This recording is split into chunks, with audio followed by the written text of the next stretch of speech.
we'll just say a few words. We were excited to get the Beagle boards under the drawing boards and see what they could do.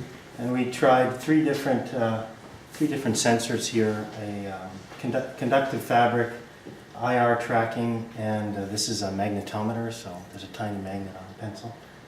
And yeah, if you have any questions, won't delay the concert too long. Yeah. What are the positive, or the good things and bad things about each sensor?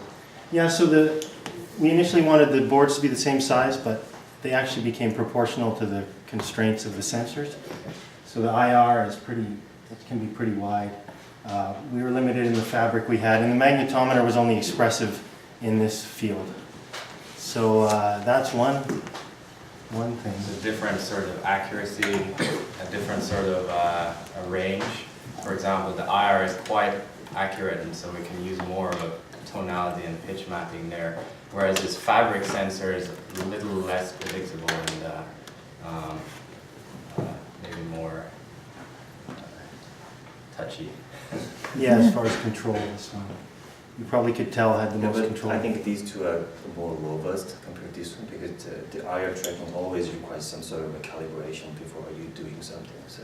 Right, so there's a different trade-off with this fabric board. You can use your fingers and it will still trigger sound, and whereas you need a special pen when you're using IR tracking.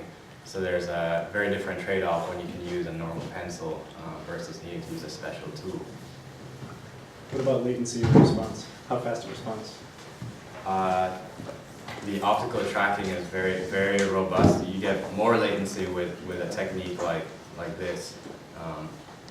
I think magnetometer is pretty fast. Pretty fast, but it's still a latency that can be disorienting when you're trying to do something rhythmic. Yeah. Any other questions? Can you guys show us the undersides of your instrument? Oh no. You didn't tell us we weren't were to do expecting this. that. Very personal question.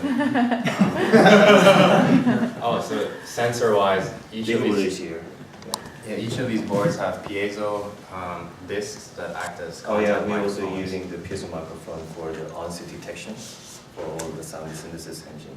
You can see one here. It's like up on the top of it. And that's the magnetometer, the little red sensor here, which runs you $18. It'd be nice to find a more powerful one. Yeah. If you're curious, the fabric on top of the board looks like this. So in this board, the fabric changes resistance based on pressure.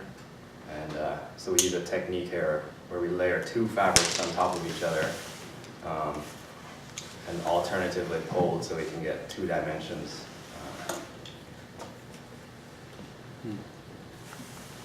One interesting thing about the fabrics is that you can sort of build your own sensors. So they could have, for example, used the pen, a piece of conductive graphite to build part of that sensor, but then it would have had a wire coming off of it, and so they decided they didn't want to do that.